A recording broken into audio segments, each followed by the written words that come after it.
1 into 2 into 3 को 15 से divide करने पर रिमाइंडर क्या बचेगा पूछा गया दोस्तों।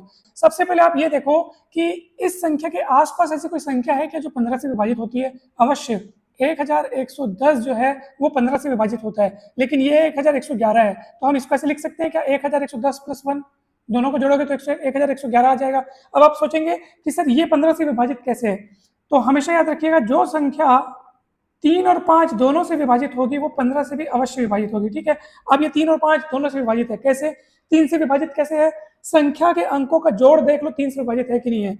1 और 1 2 और 1 3 और 0 टोटल 3 जो कि 3 से विभाजित है। संख्या के अंकों का जोड़ यदि 3 से विभाजित है तो ये संख्या भी 3 से विभाजित होगी, जो कि होगी यहाँ पे। और 5 से क्यों विभाजित होगी, क्योंकि आखिरी में 0 है। इकाई का अंक 0 या 5 हो तो वो संख्या 5 से विभाजित होती है, तो ये संख्या 5 से विभाजित होगी क्योंकि यहाँ पे 0 है। 3 से विभाजित होगी इसलिए 15 से भी विभाजित होगी।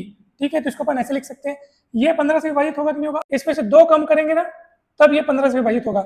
2222 15 से विभाजित नहीं है, लेकिन 2220 तो 15 से विभाजित है ना। क्यों, क्योंकि ये 3 और 5 दोनों से विभाजित है।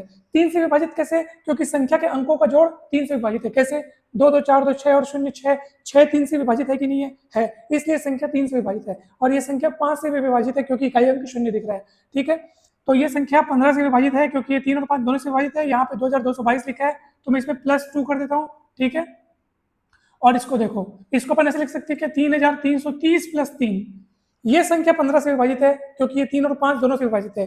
3 से विभाजित इसलिए क्योंकि संख्या के अंकों का जोड़ 3 से विभाजित है। 3 3 6 3 9 0 9 हो जाएगा, तो वो 3 से विभाजित है। और 5 से इसलिए विभाजित है क्योंकि इकाई अंक 0 है, और +3। ठीक है फ्रेंड्स, अब इसको 15 से अपन डिवाइड करेंगे, रिमाइंडर क्या होगा अपने को बतलाना है दोस्तों। ये पूरा 15 से विभाजित है, रिमाइंडर क्या बचा है 1 इंटू, बीच में इंटू इंटू है ना, ये पूरा 15 से विभाजित है, रिमाइंडर क्या बचा है 2, 1 इंटू 2। ये पूरा 15 से विभाजित है, रिमाइंडर क्या बचा है 3 3, यानी कि ये सब को उड़ा दो क्योंकि ये 15 से विभाजित है। जो बेचारे बच गए उनको लिख दिए, इनको 15 से विभाजित करोगे तो रिमाइंडर क्या आएगा, तो 3 दूनी 6 एकम 6, तो भैया 6 तो 15 से छोटा हो गया ना, तो 15 से विभाजित जाएगा ही नहीं, यानी वो 6 पूरा का पूरा अपना क्या बचेगा, रिमाइंडर बचेगा, यानी ऑप्शन सी इज करेक्ट।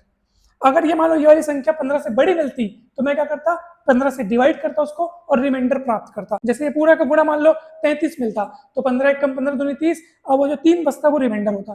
फिलहाल 15 से छोटा अंक मिला है तो पूरा का पूरा reminder, option C is correct. मुझे उम्मीद है ये सवाल आपको बहुत अच्छे से समझ में आया होगा। वीडियो अच्छा लगे तो जरूर लाइक करें, चैनल को सब्सक्राइब कर वीडियो को शेयर करना ना भूलें। आप सभी को बहुत बहुत धन्यवाद। जल्दी मिलते हैं अपन नेक्स्ट वीडियो में। किसी भी कॉम्पिटिटिव एग्जाम की तैयारी कर रहे हो आप, ये चैनल आपको हमेशा काम आएगा।